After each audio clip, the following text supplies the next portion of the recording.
चलिए, आज का जो टॉपिक है वो है आपका भारत छोड़ो आंदोलन। और आपके प्री के भी दृष्टिकोण से और मेंस के भी दृष्टिकोण से यह अति महत्वपूर्ण है, क्योंकि जो आधुनिक इतिहास है, भारतीय इतिहास हो चाहे बिहार का इतिहास हो, उसमें आपका भारत छोड़ो आंदोलन की प्रमुख भूमिका है। और खास करके अगर आप देखिएगा बिहार के इतिहास को पढ़ेंगे, आधुनिक इतिहास को, तो बिहार में भारत छोड़ो आंदोलन का एक विशेष कह सकते हैं कि भूमिका है। जब मुंबई में ग्वालियर टैंक से महात्मा गांधी ने करो या मरो का नारा दिया, तो सबसे ज्यादा एग्रेसिव रुख बिहार में ही देखने को मिला। और इसी दरमियान आपको पता होगा कि बहुत सारे स्टूडेंट्स लोग शहीद भी हुए थे भारत छोड़ो आंदोलन के दौरान। जो 7 स्टैच्यू है 7 शहीदों का, वह भारत छोड़ो आंदोलन के ही बिहार के वीर गाथा को जो है बता रहा होता है। तो भारत छोड़ो आंदोलन में बिहार की भूमिका को लेते हुए भारत छोड़ो आंदोलन के कारण और परिणाम को देखेंगे, क्योंकि यह अंतिम सशक्त विद्रोह है। अंग्रेजों के खिलाफ भारतीयों का और बिहारियों का इसके बाद कोई आंदोलन नहीं हुआ। इसमें भारतीयों की हार हुई। भारतीय जो भी नेतृत्व करता थे या जो भी लीडरशिप हो रहा था, यहाँ पे हार होता है। भारत छोड़ो आंदोलन में भी भारतीयों ने वह युद्ध को या जो संग्राम में स्टार्ट किया था, स्वतंत्रता संग्राम, उसको विजित नहीं किया था। तो इसको पूरे स्तर पे हम लोग कारण के स्तर पे, परिणाम के स्तर पर देखेंगे। और यहाँ से प्री में किस किस टाइप के प्रश्न पूछे जा सकते हैं और मेंस में GS1 में किस प्रकार से लिखना है, सारे आयाम को लेते हुए यह टॉपिक आप लोग के बीच में आया है। और यहाँ पर आप देखिए हेडिंग में जैसा कि लिखा हुआ है भारत छोड़ो आंदोलन, ठीक है। नाम से क्लियर है कि भारत को छोड़ने के लिए कहा जा रहा है। किसको? तो अंग्रेजों को, ठीक है।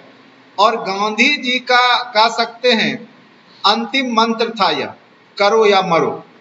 और उसको उन्होंने इसी आंदोलन के दौरान दिया था।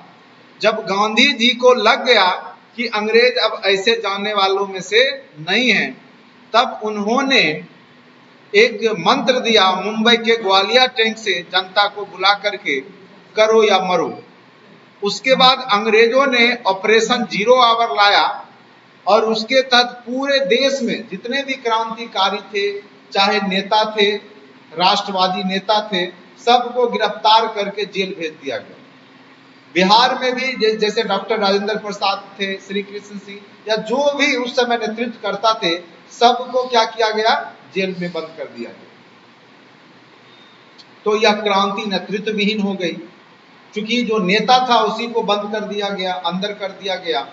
और नेतृत्व विहीन के कारण ही यह हिंसक रूप धारण कर लेता है। जो आपका भारत छोड़ो आंदोलन होता है, अंतिम चरण में देखेंगे बिहार में हिंसक रूप ले लेता है।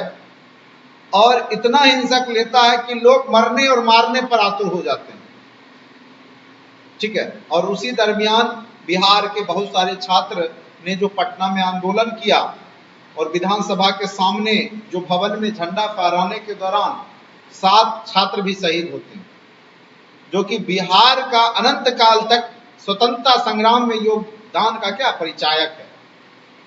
और बिहार का जब भी सिंबल आएगा तो 7 स्टैच्यू जरूर स्वतंत्रता संग्राम में आप देखेंगे, या राष्ट्रीय आंदोलन भूमिका में वो जरूर दिखता है। क्योंकि अगर कोई पहला भारतीय स्वतंत्रता संग्राम में कोई युवा शहीद हुआ था, वो भी बिहार का ही था, खुदीराम बोस। मात्र 17-18 वर्ष की आयु में, मात्र 17-18 वर्ष की आयु में वह भारत का पहला युवा क्रांतिकारी था जो शहीद हुआ था, ठीक है। तो बिहार जो है ये सब में, चाहे क्रांतिकारी आंदोलन हो, चाहे आप जनजातीय आंदोलन हो, सब में आप देखिएगा कि बिहार का एक अलग भूमिका है। और बिहार ने बढ़ चढ़ करके हिस्सा लिया। अगर पूरे भारत को देखिए तो भारत की आत्मा बिहार यूपी में ही बसती है। भारत का अगर चरित्र चित्रण किया जाए तो भारत का सोल बिहार यूपी को ही कहा जाएगा। बाद बाकी तो सब कोई दाया है कोई बायां है, मेन सोल क्या है? बिहार यूपी ही है। हर एक जगह आप देखिएगा, चाहे मगध साम्राज्य को हम लोग पढ़ते, प्राचीन पूरा भारतीय इतिहास ही बिहार का इतिहास, ठीक है। तो अपने गौरवमय इतिहास को तो बखान करना ही है आंसर राइटिंग में, क्योंकि यह एक मौका मिलता है कि आप अपने बिहार के राष्ट्रवादी नेताओं का, क्रांतिकारियों का आप उसमें बखान कीजिए, और इसमें आप लोग चुकेंगे नहीं, पूरा अच्छे से बखान करेंगे। अगर मेंस राइटिंग में भारत छोड़ो आंदोलन पूछ दे तो अल्टरनेट साल में आते हैं, चाहे आप प्री स्तर पे किसी एग्जाम में ऑब्जेक्टिव में देखेंगे तो वहां भी यहाँ से प्रश्न पूछे जाएंगे। अब डीपली प्रश्न पूछा जाने लगा है। अब इसमें कई कारण हैं, 3 कारण दे देगा, चौथा कारण नहीं होगा, और पूछेगा कि इनमें से कौन सा कारण भारत छोड़ो आंदोलन का नहीं है। तो इस तरह से प्रश्न क्रिएट किए जाते हैं। तो प्री स्तर पे भी आपको अच्छे से समझ करके जाना होगा। अब देखिए भूमिका, 1942 का भारत छोड़ो आंदोलन 1857 की क्रांति के पश्चात अंग्रेजों के विरुद्ध उठने वाला सर्वव्यापक आंदोलन था। इस आंदोलन की प्रबलता ने यह तय कर दिया कि भारत को अब बल प्रयोग करके अधिक समय तक स्वाधीनता से दूर नहीं रखा जा सकता है। भले भारतीयों की हार हुई 1942 के भारत छोड़ो आंदोलन में, लेकिन यह बात अंग्रेजों को क्लियर हो चुका था कि अब हम ज्यादा दिन तक टिक नहीं पाएंगे भारत में, और उन्होंने बोरिया बिस्तर समेटना शुरू कर दिया 1942 के भारत छोड़ो आंदोलन के बाद ही, ठीक है। अब इसके कारण को देखेंगे। इस आंदोलन के कई कारण थे। तो कोई भी घटना एकाएक घटित नहीं होता है, उसके पीछे कई कारण लगते हैं, और इसके भी पीछे कई कारण थे। एक तो गांधी जी का सब्र भी अब खत्म हो रहा था, क्योंकि उन्होंने चंपारण सत्याग्रह 1917 में किया, और यह घटना 1942 का बीच का पीरियड आप जोड़ लीजिए, कम से कम तो 25 साल का पीरियड है। 25 साल बाद इनको अंतिम मौका मिल रहा है कि अब जो है अंग्रेजों को किसी तरीका से भगाया जाए, क्योंकि 25 साल इन्होंने देख लिया कि अंग्रेज जाने वालों में से नहीं है। और विराम संघर्ष विराम की नीति गांधी जी अपनाते भी थे। चंपारण सत्याग्रह किया 1917 में, फिर सहयोग आंदोलन, असहयोग आंदोलन किया, फिर 10 वर्ष के लिए गायब रहते राजनीति से, फिर 1930 में आएंगे, सविनय अवज्ञा करेंगे, फिर गायब हो जाते हैं, और फिर आते हैं 1942 में स्वतंत्रता संग्राम भारत छोड़ो आंदोलन के समय। तो सबसे पहला कारण हम इसको द्वितीय विश्व युद्ध की स्थिति को भी हम यहाँ पढ़ेंगे। आपको पता होगा कि द्वितीय विश्व युद्ध 1939 से 45 के बीच की घटना है। कब से कब तक की घटना है? 1939 से 1945 के बीच की घटना है द्वितीय विश्व युद्ध। यानी 1939 में शुरू हुआ, 1945 में समाप्त हो गया। शुरुआत में मित्र राष्ट्र जो था, मित्र राष्ट्र जो कि ब्रिटेन है, इंग्लैंड, फ्रांस, ठीक है, ये सब हार रहे थे और इनको भारतीय सेनाओं की आवश्यकता थी। तो यह भारतीयों के बहुत सारे बात को मान भी रहा था, क्योंकि इसको जीतना था। तो यहां पर क्या होगा कि द्वितीय विश्व युद्ध में अंग्रेज शुरुआती चरण में हार रहा होता है, उसकी स्थिति अच्छी नहीं थी, और वह गांधी जी को बोलता है कि जिस प्रकार से प्रथम विश्व युद्ध में सेनाओं के माध्यम से भारतीय सेनाओं ने मदद किया था, उसी प्रकार से करने को। लेकिन गांधी जी वही कहता है कि एक बार जो बिल्ली का मुंह जल जाता है वो फिर छाछ भी फूक फूक के पीती। गांधी जी को एक बार ये प्रथम विश्व युद्ध में अंग्रेज ठग चुके थे, और यही बात बोल करके प्रथम विश्व युद्ध में पूरे भारतीय सेनाओं का मदद मिला था उसको। तो गांधी जी इस बात को, इस मौका को समझ रहे थे कि अभी ब्रिटेन की स्थिति अच्छी नहीं है, अंग्रेजों की अच्छी स्थिति नहीं है, और जापान उस समय बहुत आगे आ चुका था, और एक छोटा सा जापान ने उस समय रूस और चीन जैसे देशों पे कब्जा कर लिया। तो भारत, आप पता होगा कि आपको कि इसी दरमियान सुभाष चंद्र बोस भी जाते हैं और सिंगापुर में अपना जो है आजाद हिंद फौज का गठन करते हैं, ठीक है। ये सब प्रथम विश्व युद्ध के बीच की घटना है। तो द्वितीय विश्व युद्ध के बीच की घटना है। द्वितीय विश्व युद्ध, इस युद्ध में शुरुआत में अंग्रेजों की स्थिति प्रतिकूल थी, मतलब उल्टा था, विपरीत था।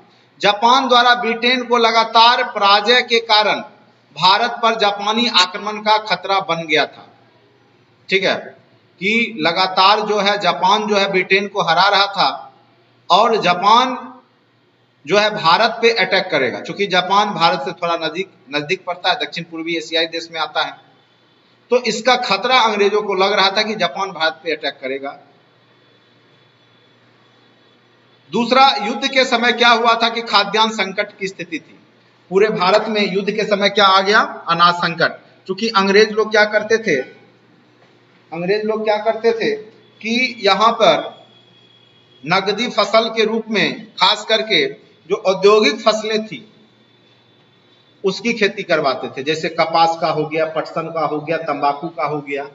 अनाज का खेती कम करवाते थे, क्योंकि उनको इंडस्ट्री चलाना था, उद्योग के लिए कच्चे माल प्राप्ति करना था। तो अंग्रेज लोग भारत में अनाज कम उत्पादन करवाते थे, नील की खेती करवाते थे, तरह तरह के खेती करवा करके वो ज्यादा से ज्यादा उद्योग धंधों के विकास पर विशेष ध्यान देते थे। तो जिस कारण से भी यहाँ पे खाद्यान्न संकट की स्थिति थी, महंगाई ज्यादा बढ़ गई, असंतोष जनता में आ चुका था, और यह एक किसी भी युद्ध के लिए एक कह सकते हैं कि अनुकूल मौसम तैयार हो चुका था, या कह सकते हैं कि मिट्टी तैयार हो चुका था कि जनता अब आक्रोशित होगी और जनता क्या करेगी? आंदोलन करेगी। आप भी सरकार के विरुद्ध में एक सीमा तक ही आप शोषण को सहते हैं, एक सीमा होता है कि आप विरोध करना शुरू कर देते हैं। चाहे कोई भी सरकार हो, कितनी भी शक्तिशाली सरकार क्यों ना हो, वो जनता के सामने टिक नहीं सकती। अगर जनता जिस दिन जागरूक हो गया, उस दिन कैसा भी सरकार को गिरा करके रख दे। तो यहाँ पर जब भुखमरी होगा, एक तरफ युद्ध होगा, एक तरफ गुलामी रहेगी, तो कहीं ना कहीं भारतीयों के मन में एक मौका जागेगा कि यह मौका है कि अंग्रेजों को यहाँ से भगा दिया। तो द्वितीय विश्व युद्ध के कारण भी हुआ भारत छोड़ो आंदोलन, क्योंकि द्वितीय विश्व युद्ध में अंग्रेज हार रहे थे, तो भारतीयों को लगा, जो भारतीय नेतृत्व करता था, कि यही मौका है कि अपने दुश्मन का बदला ले लो। दूसरा, क्रिप्स मिशन की असफलता। अंग्रेजों ने भारतीयों को स्वशासन के लिए क्रिप्स मिशन भेजा, लेकिन उसने चालाकी क्या किया कि क्रिप्स मिशन में एक भी भारतीय को शामिल नहीं किया। जो भारत के लिए कानून बनाता, जो उसमें कोई भारतीय ही नहीं था, तो वो कैसा कानून बनता? सब ने विरोध कर दिया। भारत को डोमिनियन स्टेट्स की दर्जा देने की बात की गई, किंतु अब कोई भी भारतीय जो नेता था इस बात को मानने के लिए तैयार नहीं था। अब सबको क्या चाहिए? पूर्ण आजादी, पूर्ण रूप से स्वतंत्रता चाहिए, डोमिनियन स्टेट का दर्जा नहीं चाहिए। अब क्या चाहिए था भारतीयों को? पूर्ण स्वतंत्रता। यानी अंग्रेजों, भारत छोड़ो, अब तुम्हारा हम शासन नहीं सहेंगे, यहां से जाओ, बोरिया बिस्तर लो। अब तुम कितना भी लोभ दे दोगे हमको कि ये दे देंगे, वो कर देंगे, ये पावर कुछ नहीं, हमारा देश है, हमको जिस हाल में है। गांधी जी बोले कि अंग्रेजों को कि आप हमारे हाल पे छोड़ दीजिए, अब आपसे हमको कोई रहम की उम्मीद नहीं है, जिस हाल में हमारा देश है आप कृपा करके छोड़ करके अब आप चले जाइए, हमारे जो हाल है हमारा उस पर आप छोड़ दीजिए। तो क्रिप्स मिशन अंग्रेज चालाकी से फिर से लाना चाहा डोमिनियन स्टेट्स की दर्जा के बहाने, लेकिन कोई भारतीय इसको नहीं माना। उसके बाद गांधी जी फिर से, चूंकि गांधी जी का विराम संघर्ष विराम की नीति है, और फिर से जो है गांधी जी भारतीय राजनीति में वापस आ गए थे, और आम लोगों के मनोदशा की जानकारी के लिए उन्होंने व्यक्तिगत सत्याग्रह शुरू कर दिया था। सत्याग्रह यानी सत्य की आग्रह करना, सत्य पे मतलब अंग्रेजों को झुकाने के लिए। और प्रथम सत्याग्रही कौन बने थे? तो विनोबा भावे, दूसरा पंडित जवाहरलाल नेहरू, और परीक्षा में पीएससी 2 बार से पूछ रहा है। तीसरा कौन थे? तीसरा सत्याग्रही जो पूछा गया था, ठीक है। और तो बीपीएससी का फेवरेट प्रश्न बन चुका है, कई बार पूछा गया। दूसरे सत्याग्रही कौन थे? पहले कौन थे? तो पहले विनोबा भावे थे, पिछले बार वो पूछा। फिर पूछा कि ये तीसरे सत्याग्रही कौन थे? विनोबा भावे, ये ब्रह्मदत्त। अब इस बार पूछा कि विनोबा भावे कहां से थे, यानी यहां से प्रश्न बार बार पूछा जा रहा है, महाराष्ट्र से हैं यह प्रश्न, इस बार 68 बीपीएससी में पूछा गया। तो यही सबसे प्रश्न क्रिएट होता है, कहीं से प्रश्न आता नहीं है कि प्रथम सत्याग्रही कौन थे, द्वितीय सत्याग्रही। तो प्रथम विनोबा भावे, सेकेंड आपका पंडित जवाहरलाल नेहरू, तीसरे ब्रह्मदत्त, और इस बार जो प्रश्न पूछा, विनोबा भावे कहाँ के थे, तो महाराष्ट्र से। अब आइए लाहौर अधिवेशन अगस्त प्रस्ताव। इसी दरमियान 1940 में क्या होता है कि मोहम्मद अली जिन्ना पाकिस्तान की मांग रखता है, द्विराष्ट्र सिद्धांत देता है कि हिंदुओं का एक अलग राष्ट्र होना चाहिए और मुस्लिमों का एक अपना अलग राष्ट्र होना चाहिए। तो मोहम्मद अली जिन्ना भी द्विराष्ट्र सिद्धांत प्रस्तुत करता है और अंग्रेज लोग इसको क्या कर रहे होते हैं, सहायता कर रहे होते हैं, मुस्लिम लीग को सहायता कर रहे होते, प्रवोक कर रहे होते हैं, उसकी बातों को ज्यादा सुन रहे होते जानबूझ करके, क्योंकि उनका उद्देश्य था हिंदू मुस्लिम में दंगा होते रहे, जिस कारण से हम ज्यादा से ज्यादा दिन तक यहाँ पर टिके रहे। वो कभी नहीं चाहता था कि हिंदू मुस्लिम एक हो जाए, और इसीलिए तो उसने मुस्लिम लीग बनवाया था। पहले बनवाया था कांग्रेस, अंग्रेजों का ही उपज है दिमाग का, लॉर्ड डलहौजी के दिमाग का उपज था कांग्रेस। लेकिन आगे चल करके जो भारतीय नेता थे अपने बुद्धि का परिचय दिए और अंग्रेज जो बनाया कांग्रेस, उसी का उपयोग उसी के खिलाफ करने लगे। लेकिन अंग्रेजों का उद्देश्य केवल और केवल क्या था कि जो जन आक्रोश है उसको ठंडा कर देना कांग्रेस के माध्यम से। तो यहां पर आप देखिएगा कि लाहौर अधिवेशन और अगस्त प्रस्ताव जो आता है, यह भी आपके भारत छोड़ो आंदोलन का कारण बनता है। अब विस्तार से पढ़ेंगे कि कब से यह घटना शुरू हुई। यह भी आपको पूछ सकता है कि कितने तारीख को कहां पर भारत छोड़ो आंदोलन का प्रस्ताव रखा गया। तो देखिए, प्रस्ताव रखा गया 14 जुलाई 1942 को। कांग्रेस के कार्यकारिणी समिति ने भारत छोड़ो प्रस्ताव को स्वीकार किया। तो ये प्रश्न पूछे जा सकते हैं कि भारत छोड़ो प्रस्ताव कब रखा गया, तो 14 जुलाई 1942। देखिए, बीपीएससी अब ऐसे डेट में ही फंसाता है आपको। वो जानता है कि भारत छोड़ो अब सबको पता है 1942 में हुआ।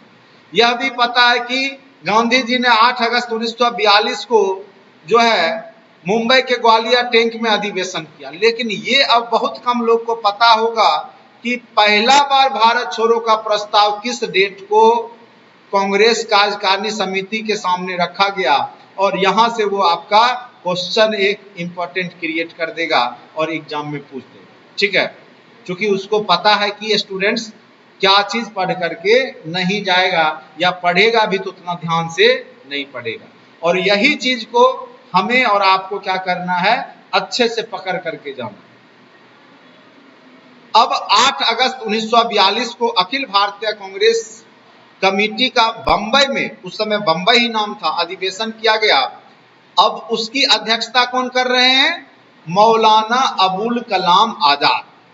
इस सम्मेलन में गांधी जी ने अपने भाषण में कहा, मैं आपको एक मंत्र देता हूं, करो या मरो, डू और डाई। या तो आप देश को आजाद कराइए या देश की आजादी में कराने में कोशिश में अपनी जान दे दीजिए।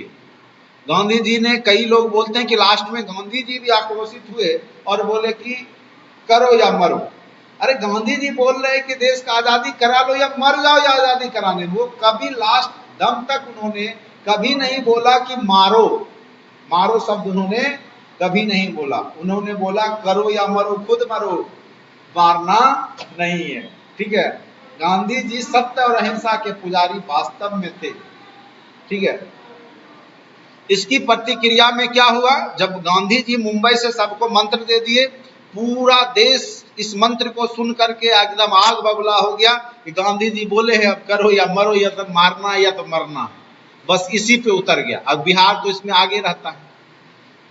9 अगस्त को जो है बिहार सहित पूरे देश की स्थिति बहुत भयावह हो गई। 11 अगस्त को पूरा नाकेबंदी हो गया पटना में, पूरा छात्र लोग तो और जो है आग बबूला हो गया, जुलूस निकालना शुरू कर दिया। जगह जगह जो अंग्रेजी झंडा था ब्रिटिश हुकूमत का, उसको उतार करके तिरंगा लहराना शुरू कर दिया। और उसी तिरंगा लहराने के क्रम में ही जो सचिवालय, उसके सामने विधानसभा के सामने जो है सचिवालय के ऊपर जो झंडा था, उसको उतार करके तिरंगा फहराने के क्रम में ही 11 छात्र शहीद हुए।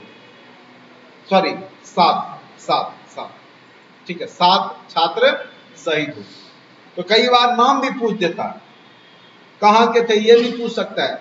आगे बताएंगे कौन कौन से छात्र यहाँ पर शहीद हुए, और सब 9वीं से लेकर के 12वीं के बीच के, कोई ग्रेजुएशन में भी नहीं था। 9वां क्लास का बच्चा, 10वां का, 11वां का, 12वां, बस यही था।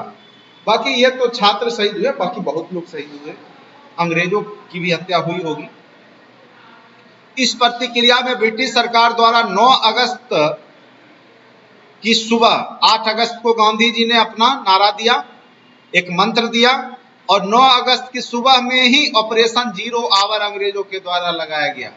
कई बार पूछेगा कि भारत छोड़ो आंदोलन में गांधी जी का मंत्र कहने के बाद अंग्रेजों ने कौन सा ऑपरेशन जो है चालू किया था, या ऑपरेशन जीरो आवर क्या चीज से संबंधित है। तो भारत छोड़ो आंदोलन के दौरान ऑपरेशन जीरो आवर लाया गया, और कांग्रेस के सभी बड़े नेताओं को क्या किया गया, गिरफ्तार कर लिया गया, बंदी बना लिया गया। इस आंदोलन का सबसे व्यापक प्रभाव बिहार एवं संयुक्त प्रांत यानी यूपी में रहा।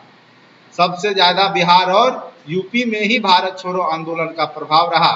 सभी बड़े नेताओं के साथ साथ बिहार में राजेंद्र प्रसाद, जयप्रकाश नारायण आदि को गिरफ्तार कर लिया गया, ठीक है, और इनको जाकर के हजारीबाग जेल में बंद कर दिया गया। आगे चल करके दीपावली के दिन ये हजारीबाग जेल से ही फरार हुए थे, जयप्रकाश नारायण, ठीक है। इस कार्यवाही की प्रतिक्रिया में पूरे देश में व्यापक तौर पर हिंसा और विरोध प्रदर्शन हुए। सार्वजनिक संपत्ति, जो सरकारी संपत्ति थी, जैसे रेलवे हो गया, डाक हो गया, तार हो गए, ये सब को बड़े पैमाने पे नष्ट किया गया, आग लगा दिया जाता था, लूट लिया जाता था क्रांतिकारियों के द्वारा।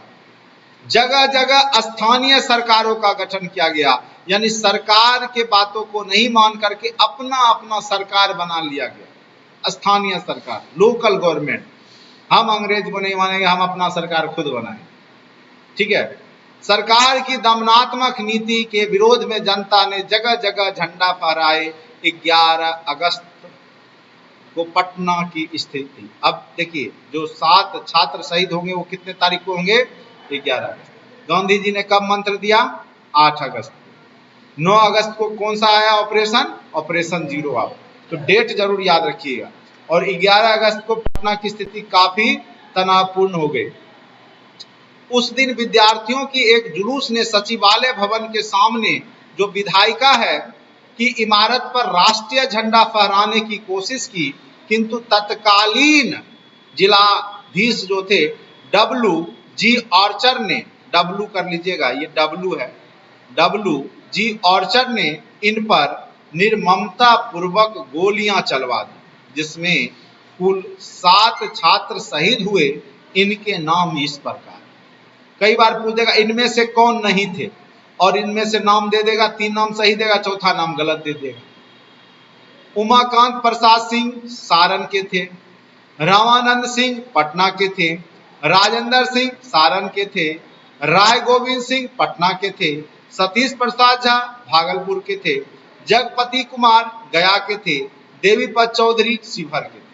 तो ये अलग अलग डिस्ट्रिक्ट के, चूंकि छात्र थे तो पटना लोग पढ़ने जाते ही हैं, उस समय भी जाते थे, तो ये सब छात्र अलग अलग के भी थे और पटना जिला के भी थे। तो हो सकता है ये प्रश्न पूछ दे इनमें से कौन छात्र पटना जिला के नहीं थे या पटना के थे, ठीक है, और ऑप्शन दे देगा, या भागलपुर से संबंधित है, जिसे सतीश कुमार झा जो एक जगह से है वो ज्यादा पूछने का संभावना रहेगी। ये पूछ सकता है इनमें से कौन से छात्र जो शहीद हुए वो भागलपुर से संबंधित थे, और ऑप्शन दे देगा, क्रिएट कर देगा। तो प्रश्न इस प्रकार से बीपीएससी में बनाए जाते हैं, ठीक है।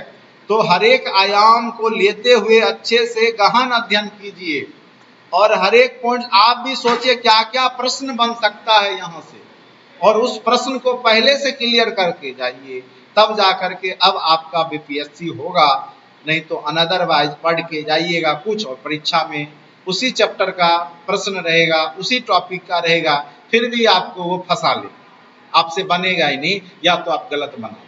ठीक है, तो अब आपको मानसिकता थोड़ा सा बदलना पड़ेगा बीपीएससी को लेकर के। अब विशेषता क्या है इस आंदोलन की, भारत छोड़ो आंदोलन का? हिंसक तथा अनियंत्रित आंदोलन। स्वाभाविक सी बात है, जब नेतृत्वकर्ता को ही बंद कर दिया जाएगा, लीडर को ही, तो फिर नेतृत्व कौन करेगा? अनियंत्रित हो जाएगा, हिंसक हो जाएगा, और यही हुआ। केंद्रीय नेतृत्व का अभाव रहा, आम जनता की जबरदस्त भागीदारी, आम जनता यहाँ खूब बढ़ चढ़ करके हिस्सा लिया, बहुत खूब बड़े पैमाने पे आम जनता ने यहाँ पे पार्टिसिपेट किया। युवाओं के लिए हड़ताल, संस्था पर कब्जा, पुलिस संघर्ष आम बात हो गया। देखो, जनता भी एक सीमा तक ही प्रशासन को झेलती है। जब जनता को लग जाता है कि अब प्रशासन को बिना कुछ किए कुछ होने वाला नहीं है, तो जनता जो है वह ये सब घटना आम समझ जाती है। पुलिस संघर्ष, हड़ताल, संस्था पर कब्जा, ठीक है, तो ये सब आम घटना होने लगा। महिलाओं की भी भागीदारी यहाँ उत्साहपूर्ण था, और यह प्रश्न भी पूछा था कि अरुणा आसफ अली, ये पूछा था कि भारत छोड़ो आंदोलन से, या रेडियो वाला पूछा था कि भारत छोड़ो आंदोलन के दौरान गुप्त रेडियो का संचालन कौन करती थी? तो उषा मेहता। कौन करती थी? उषा मेहता। ठीक है, यह प्रश्न पूछा था बीपीएससी में, शायद 68 में ही पूछा है ना उषा, या 67 में पूछा है। तो अब देखो यहाँ से प्रश्न पूछ दिया उषा मेहता के बारे में। उषा मेहता गुप्त रूप से रेडियो का संचालन भारत छोड़ो आंदोलन के दौरान करती थी। भूमिगत रहकर नेताओं द्वारा विभिन्न कार्यक्रम जैसे तोड़फोड़, आगजनी, जन जागरूकता, जैसे इसमें आपको जयप्रकाश नारायण आजाद दस्ता के माध्यम से, देखो आजाद हिंद फौज अगर पूछे तो वो बोलना है सुभाष चंद्र बोस, और आजाद दस्ता पूछे तो बोलना है आपको जयप्रकाश नारायण। छोटे जमींदार और कृषक भी यहाँ बढ़ चढ़ करके हिस्सा लिया। स्थानीय समानांतर सरकार की गठन की गई, यानी अपना अपना क्षेत्र में सरकार बनाया गया सरकार के विरुद्ध में, और आजाद दस्ता का गठन किया गया। अब देखिए निष्कर्ष लिखा हुआ, चूंकि मेंस राइटिंग का भी यह प्रश्न है। इस प्रकार हम पाते हैं कि भारत छोड़ो आंदोलन भारतीय जनमानस में संचित दीर्घकालीन आक्रोश को व्यक्त करने में पूर्णतः सफल रहा। इस आंदोलन के दौरान प्रबल विरोध ने यह स्पष्ट कर दिया कि भारतीयों को पूर्ण स्वाधीनता से कम कुछ भी अब स्वीकार नहीं होगा।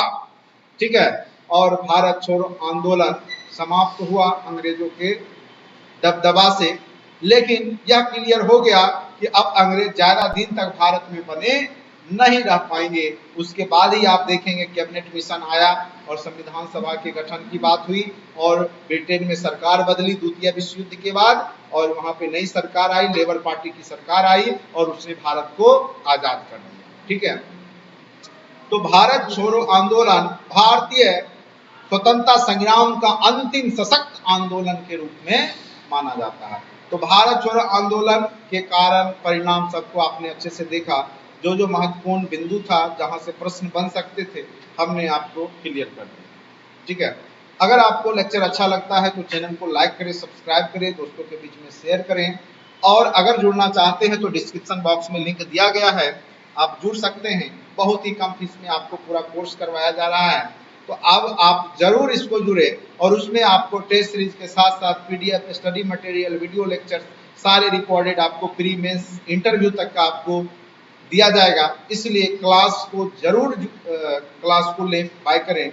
और साथ साथ आपने देखा होगा कि 67 में जितने भी प्रश्न पूछे गए आपके मेंस में, वो सारे हमारे क्लासरूम के प्रोग्राम से आए थे, जिसका कि वीडियो हमने आपको एग्जाम से पहले ही सारा डाल दिया था, और आप इसकी पुष्टि यूट्यूब चैनल के माध्यम से भी देख करके कर सकते हैं। ठीक है, तो आज के लिए इतना ही। Thank you so much watching for this video.